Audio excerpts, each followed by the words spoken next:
Hey YouTubers, Sean here from Less Lethal for Dummies. Some of you might better know me for my M17 videos, but I do own a lot of other markers, and some of them have been sleeping for a while. Little history on this VKS. I've owned it about a year and a half.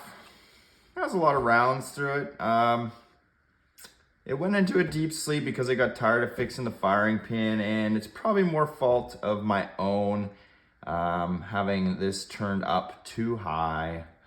We all know the repercussions of that. I don't think I need to go into that again. But this is her.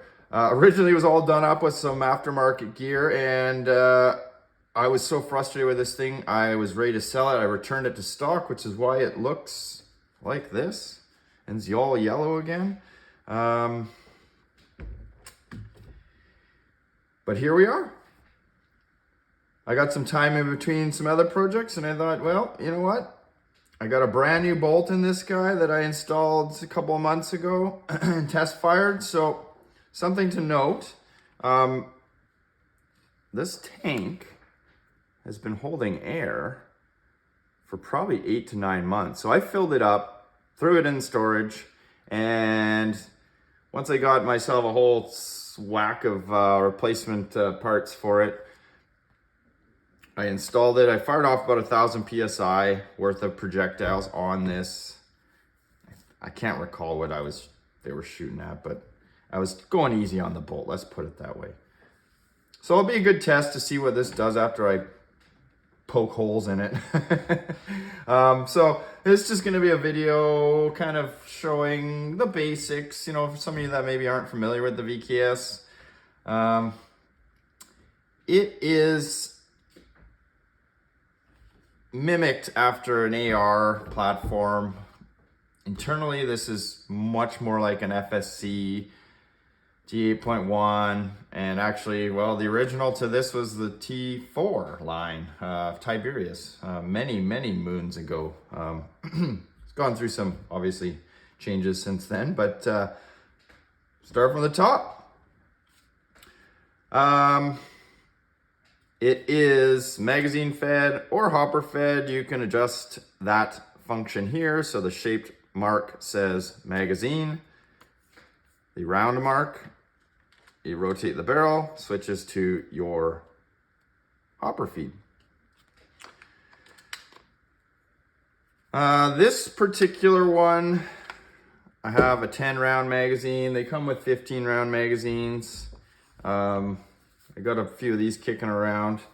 I got snagged before they were discontinued. I don't know, or now they're just hard to come by. So magazine, you got your magazine release here. This is your regulator, marker regulator in here.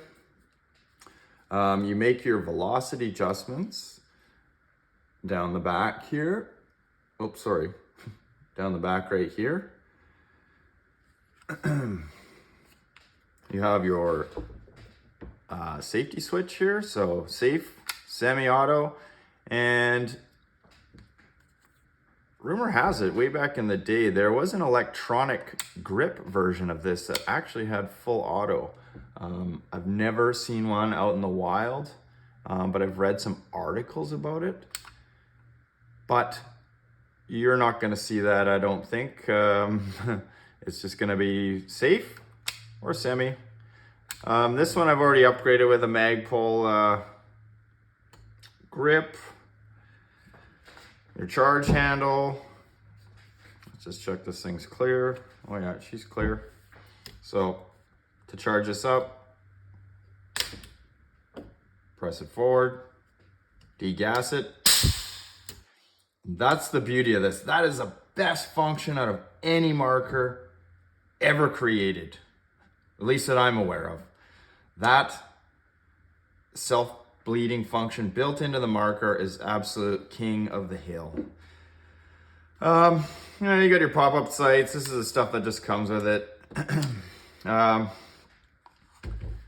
This front barrel assembly is probably going to look different in the upcoming versions. Now Pepperball's released the Pepperball Pro and Pro Plus. I think the difference between the Pro and the Pro Plus is just some accessories, but the biggest difference with those two models is they no longer have this barrel tube assembly. So often referred to as your delta ring assembly. So this is your delta ring here, your handguard. And in this case, this piece right here, this would be our gas block, but this is, we'll call it a faux gas block. So the new ones are coming with a free floating handguard.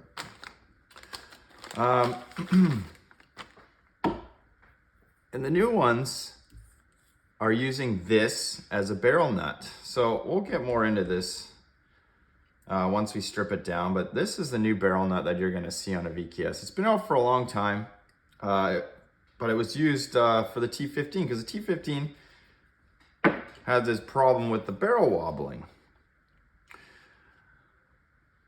So now that apparently they've discontinued this actual tube assembly, all these are going to be free float. And when they go free float, the barrel, we'll remove it here. So to remove the barrel, you just go back to this arrow here, pull the barrel out.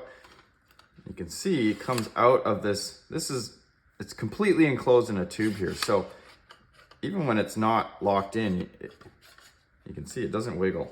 Well, not very much anyways. But when there's no tube there, so when this is a free float handguard, this barrel is gonna wanna walk all over the place. So this was designed to make a nice snug fit over your barrel and stop it from wobbling. Again, I'll show you guys that when we get to that part. In more detail anyways. So yeah, I just showed you how to remove your spring, or sorry, your barrel. This barrel is 14 inches, I believe. But much like Labco, and these barrels are probably made by Labco, they measure with the flash hider. So actually it's 15 inches with the flash hider. Wow, that is a long booger. But the flash hider on the Tiberius ones, or the Pepperball, is 2.5 inches, so it's pretty long. You get these new, that flash hider has a little bit of Loctite on it. So heat some water up, boiling water, and dip it in and get yourself a leather glove, and you should be able to crack that loose. It does require a little bit of heat. If your marker's new, of course. So let's measure the control on this. Well, I'm including, so it's 12 3/4, but I'm not gonna count this breech section here, so it's probably 12 inches. Yeah, 12 inches of control. So reality is this barrel is 12 inches long, even though overall it's 15 with the flash hider. Things you're gonna need to tear this thing apart. At least this particular model that has the old delta ring assembly. Good set of Imperial hex keys. These are important, guys. I know I said it in the last M17 video, but just invest in some good Allen keys. It'll make your life easier. These Bondus ones have this nice little ball on the end, so you can kind of be off center, and you can still undo or tighten screws. They're good quality, yada, yada, yada. The other thing is an AR wrench. This won't be required so much on the new one. Maybe a little bit for this rear castle nut here. Whoa, losing my spring there.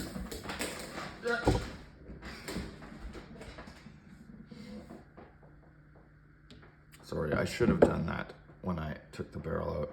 So when the barrel's out, your bolt spring can come right out. So, whoops.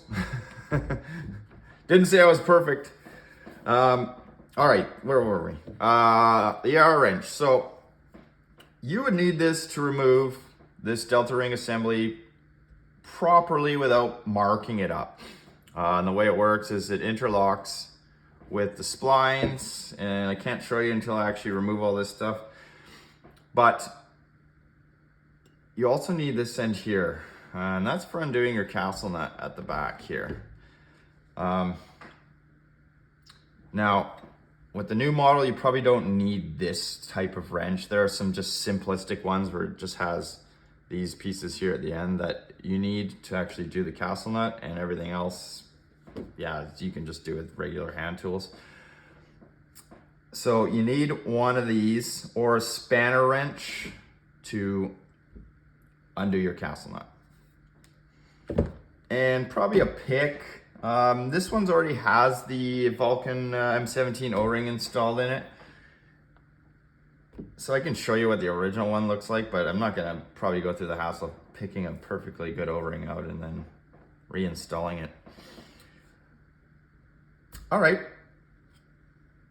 And that's it. First things first, let's remove the buttstock. So you have to pull on the front side of this to release it. There you go. Set that aside. And I'm gonna degas my marker. Now, I say degas. Now it is degassed because I pulled back on the charging ESA here, but the way this functions is air, when you screw this tank in, there's a pin inside here that actually charges this, pre-charges just this tiny little area here, so this marker is ready to go when you pull your charge handle. So it is under pressure, and if you're gonna undo it, and you're gonna have to a lot if you're taking it off to fill it or what have you, do it slow. Just turn it slowly. And when you start to hear it hiss, just stop and let it hiss. Let it do its thing. Don't just spin this thing off like willy-nilly. Hear that little hiss there? And then there's, probably not audible, but there's another little hiss, and now you can see the tank's completely free.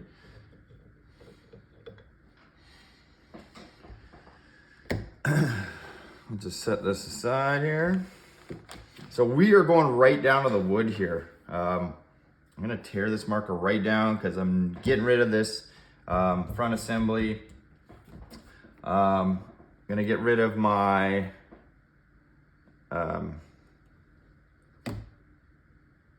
bar stock guide. Okay, so we're just gonna start by removing these two push pins here. So upper receiver, lower receiver. You can see these two pins right here. Just go ahead and give them a push. And they should push out the other side like that. Oh, that guide bar just bothers me. Swinging around all the time. Pull your pins out. They're the same length. Don't have to worry about mixing them up. There's only two of them anyways. And then you can remove your lower. You can see there, I just kind of held my trigger in place just so it didn't pull everything down. And that is your lower receiver. Now, not much to it, is there, right? Inside here, there's a screw that secures your grip to the lower frame here, and your safety selector. So if you want to change your grip, screws down inside there. What am I doing here? There we go. So not much to that. Oh, and your mag release is on there too. Pretty simple piece there. Okay, so now we got it opened up here. There's your trigger. This is your regulator here. all the important stuff's in here. You can see your bolt. Your release fork is this guy right here. This kind of U-shaped doodad. Back in its heyday, the T4 and T4.1, you could run, they had CO2 in the mag, and I know there's some guys working on some mods to run CO2 in the mag, because that's actually what this that's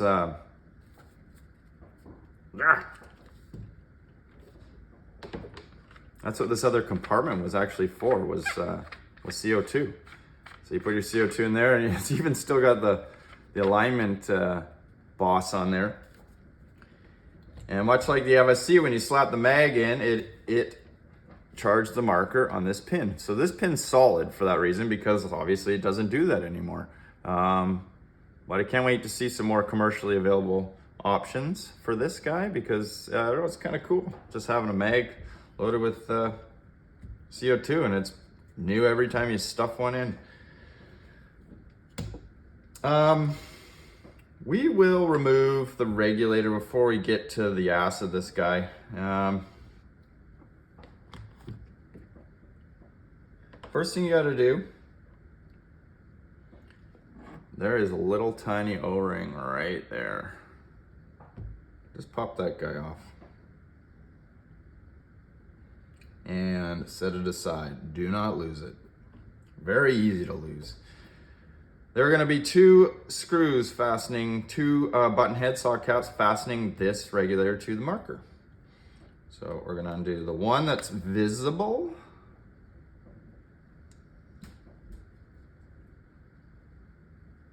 This is where it varies. It's a little bit different than, say, an FSC. The FSC only has one securement. Well, it has two, but one goes through the actual plastic frame of the marker, whereas on the VKS, it's very solidly attached to the upper receiver.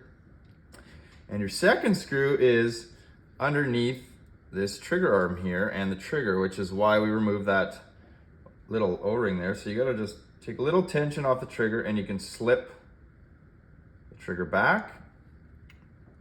Now hopefully you can see. We'll move the arm out of the way there. There's the other screw hidden under there. Stupid bar. And that one, let's also undo that one.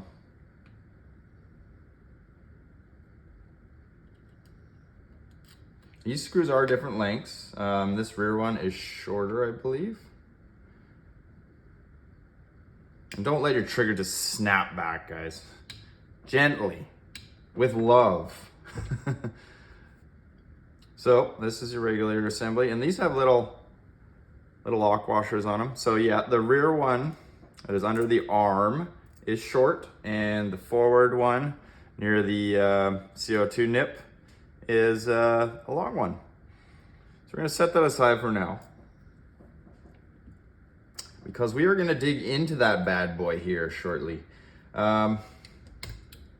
Next thing, we are going to remove the bolt assembly here, your ASA, sorry, your bolt, your air chamber, your ASA.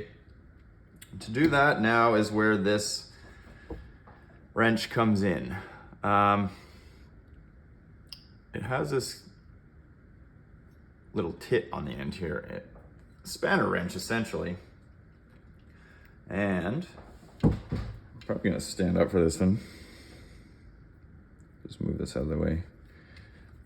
It interlocks in such a manner that when you insert it, see how it kind of cups that whole nut? And then I'm just gonna turn on its side because it's easier for me. And it's lefty loosey, righty tighty. And there you go. Once it's cracked loose, you can just spin it off by hand.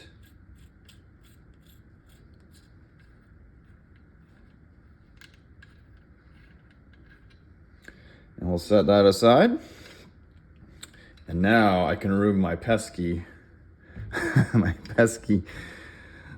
guide bar. And I'm not gonna reinstall this back cap. I have another cap I'm gonna probably put on or not. They got some really nice aftermarket ones. And they have some really nice aftermarket castle nuts as well. So I might even just put this on temporarily and go find myself a really nice castle nut. I'll set that aside there. So you got your castle nut off. You can use the same Allen wrench you used to remove your regulator screws. You just lay it across like that, lefty-loosey. Now, I like to get a bigger Allen wrench. I use a 1/8, so it locks into this sort of groove better. Less chance of it slipping or bending your Allen wrench. Like I said, lefty-loosey. So a little downward pressure. Just gotta rotate to the left. Yowza. And if I learned one thing, DK, don't hold on to your hand guard while you're trying to do any of this tightening on the end. He demonstrated what happens, and there's a little pin that locks this in, and you can just bend it, and then your hand guard's gonna be off center. So we've loosened that, and you can just undo it by hand here.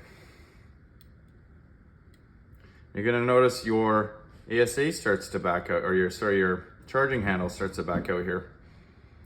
You'll get to a point, you can actually thread this all the way out, but I usually get it, I don't know, halfway, whatever, and you can actually lift this, but clearly I wasn't far enough.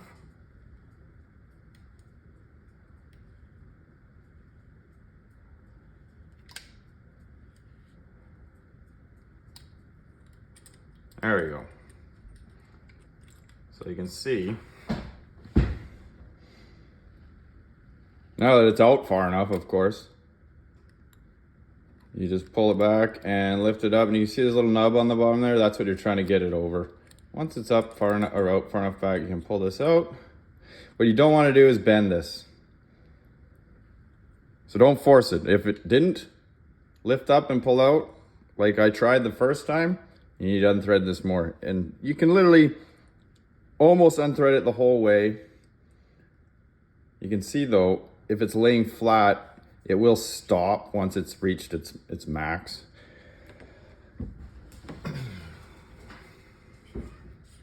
So we'll remove this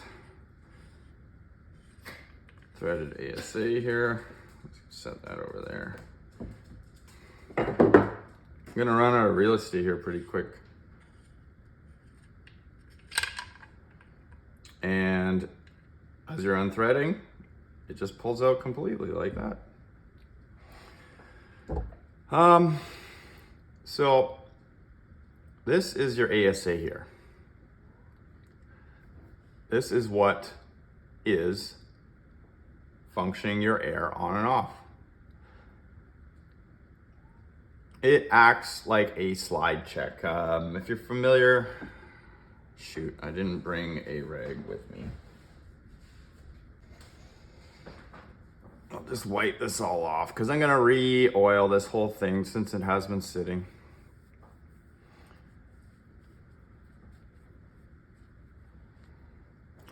So if you're familiar with a slide check, like a Ninja slide check, or there's some other offshore brands that I do like to use because they're much smaller. It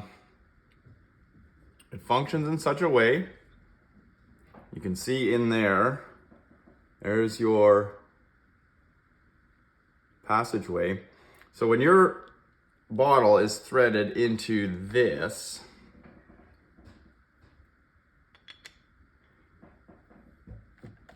it pre-charges this small area. It's kind of just around the neck of the bottle, and it's on the ready. And then when you move your ASA into the on position, there's a hole inside here, and it completes a circuit essentially, and it sends air in here, out here, into your, whoop, screws are falling out, into your, oh, another screw fell out. Into the back of your regulator.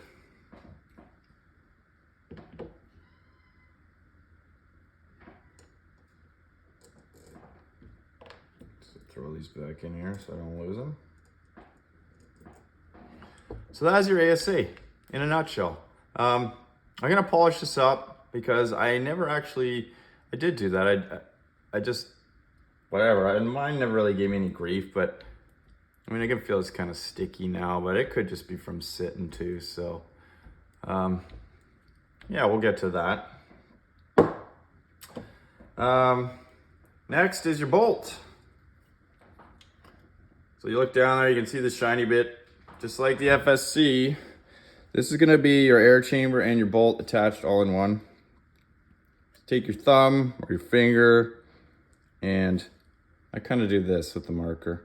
And I push, I get it started, because sometimes it's a little sticky, and I find if I use my index finger, I end up cutting it on something. So once I get it moving there a little bit, then I can use my index finger, because it's longer. Yee-hoo! Isn't that what Rune does? And gotta get back down here. Sorry, it's kind of blocking the view here, but and just push it out.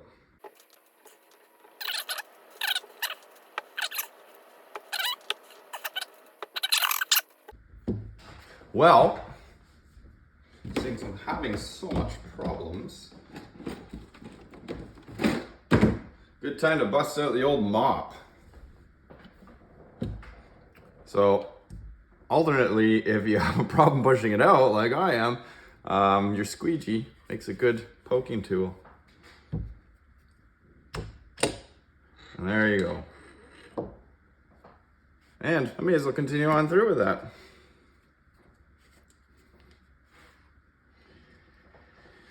Cats are probably gonna come take that bad boy off my hands here in a few moments. There is the fabled air chamber and bolt. So I'm just gonna wipe it off.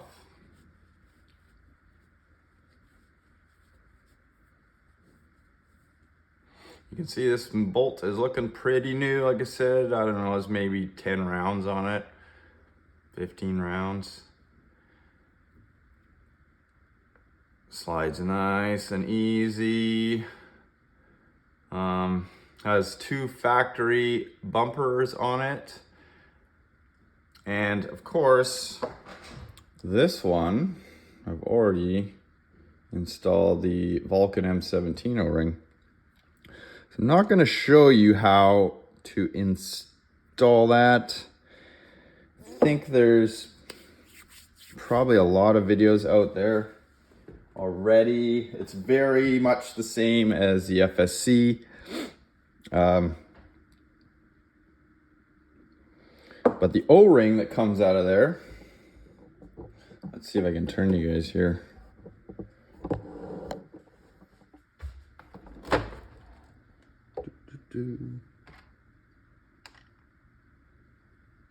Oh, there's a used one. So the O-ring that comes out of there is like that, and you can see this one has seen some use, and that's why it yellowed. And that happens. Doesn't mean they've gone bad. And there's it beside a new one. New one's a shade of yellow, but resembles more clear to me.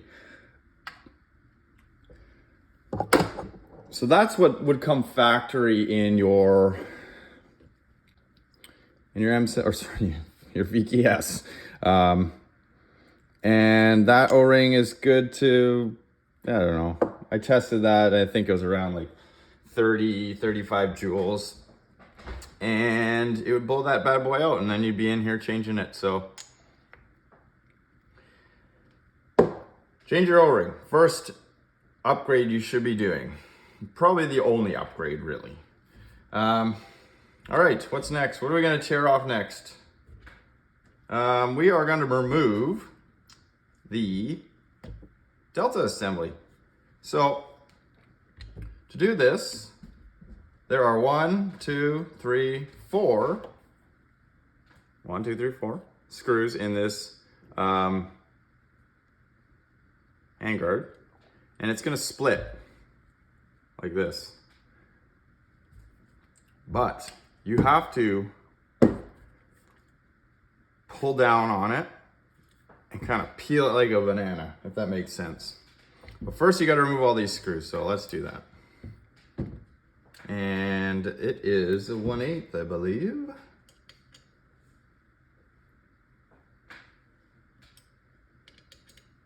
Nope. It would be 7/64. Nope. Okay, interesting. Let's try that 1/8 again. Tell me something weird, these are metric. I don't recall, like I said guys, it's been a long time since I tore this bad boy down. No way.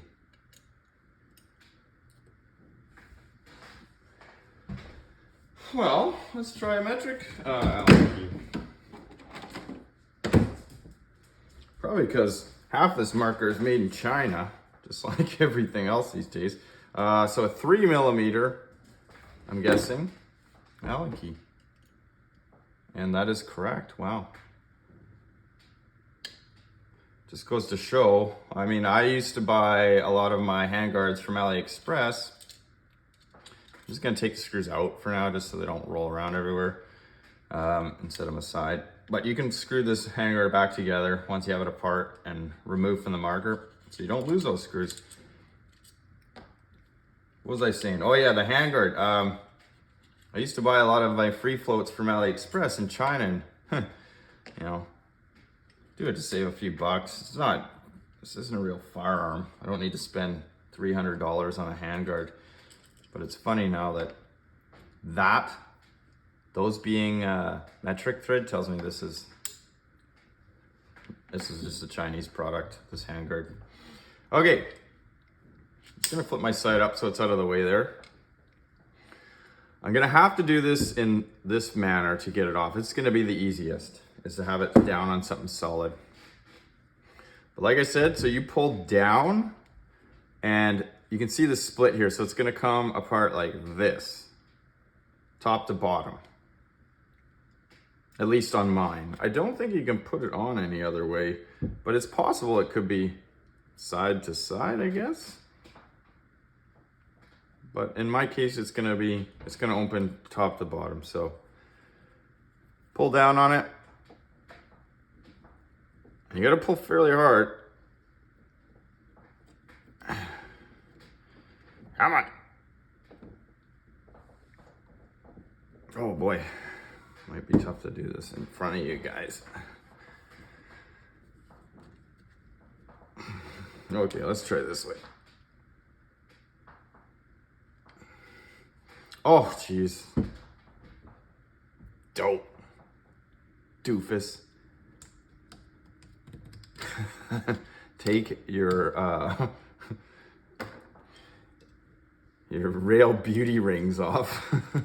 Probably don't need to take them all off, but I'm going to anyways. But in particular, it was holding it on the side here. Oh, once again, a LL for Dummies moment. So pull down on it and split her like a banana. You can see how it opened up like that.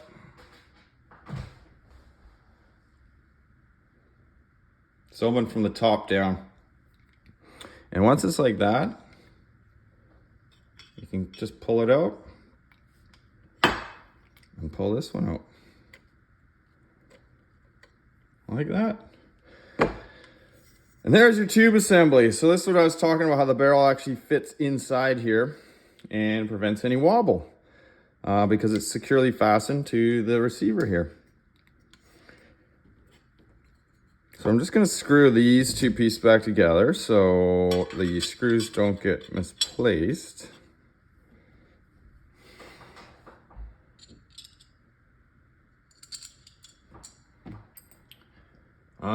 I always do stuff like this when I can. I try and pair stuff up together so that I can easily find it should I choose. go back to stock, or I don't know, God forbid it has to go on for warranty.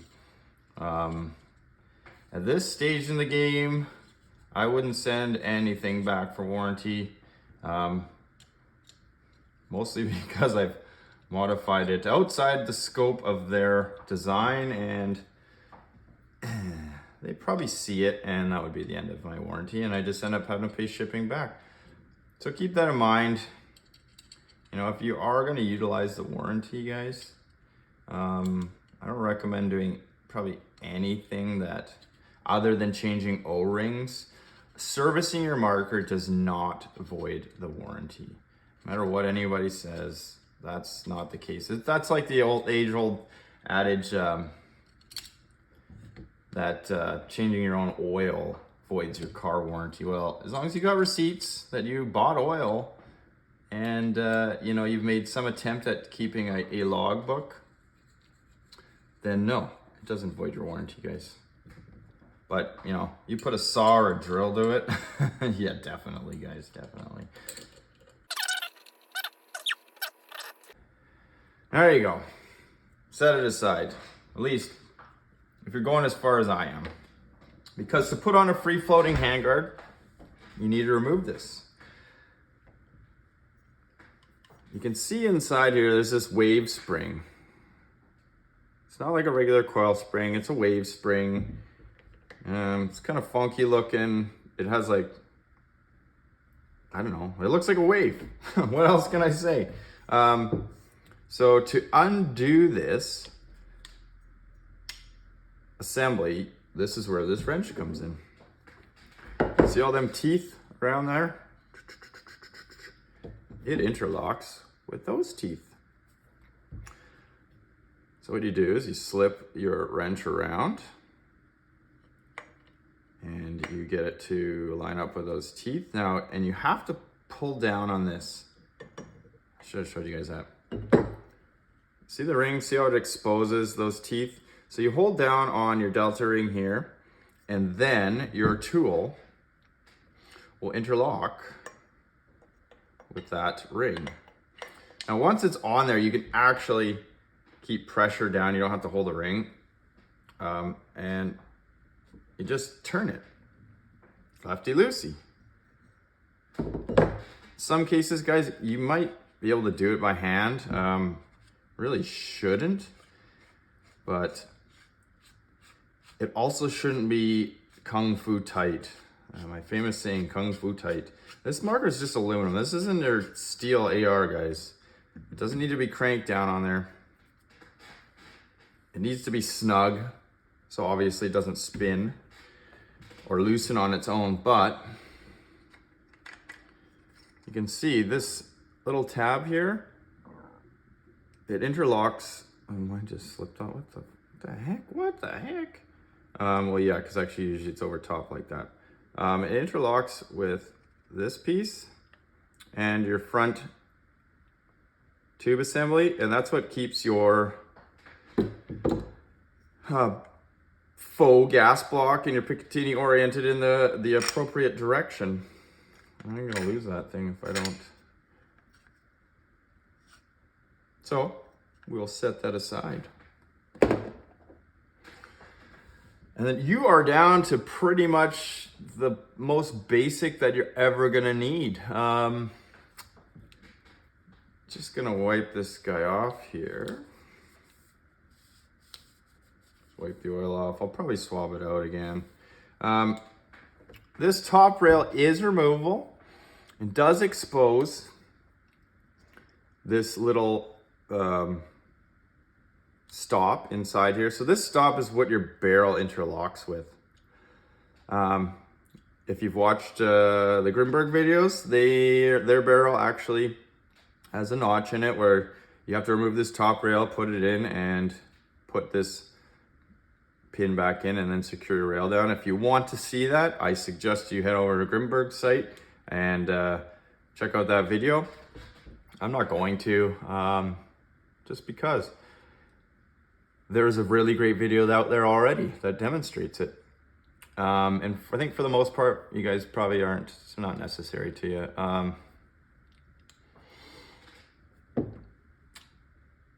things to watch out for in the VKS.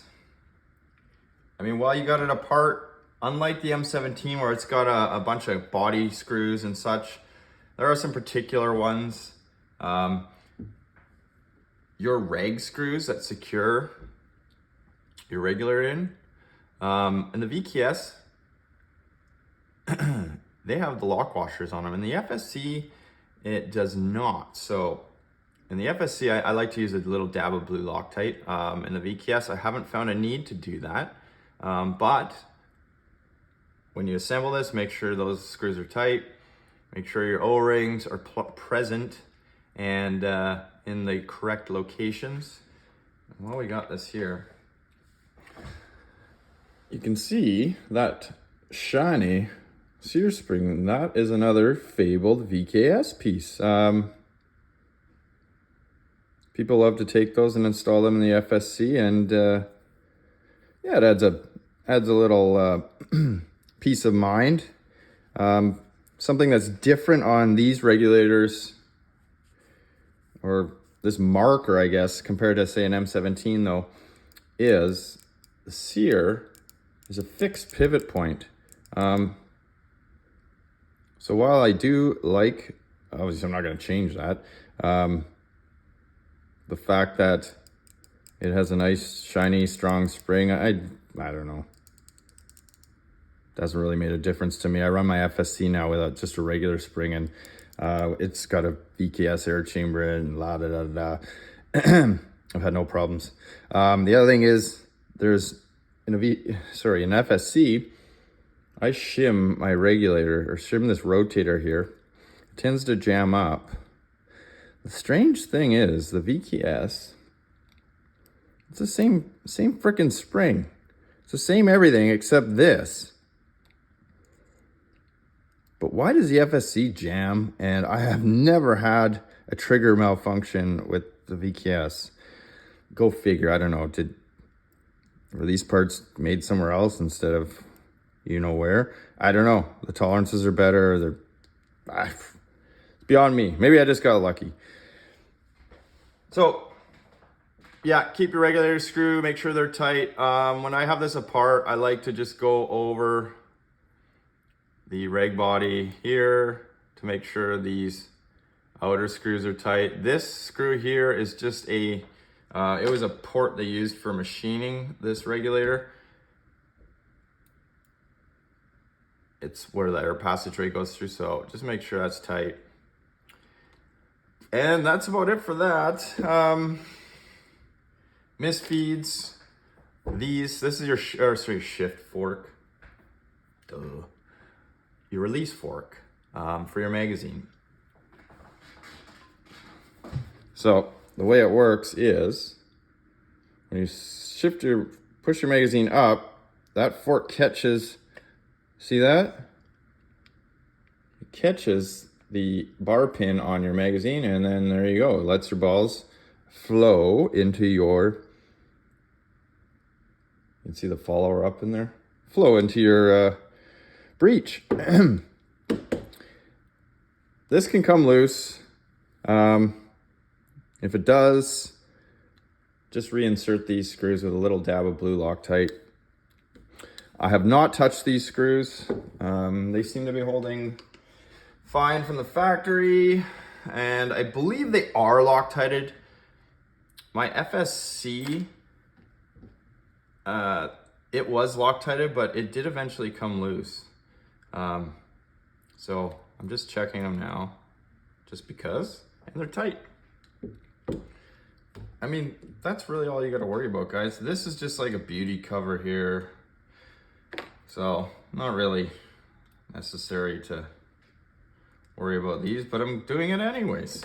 And your port cover, again, not necessary, but check them. They're not loose. You don't want to lose that cover.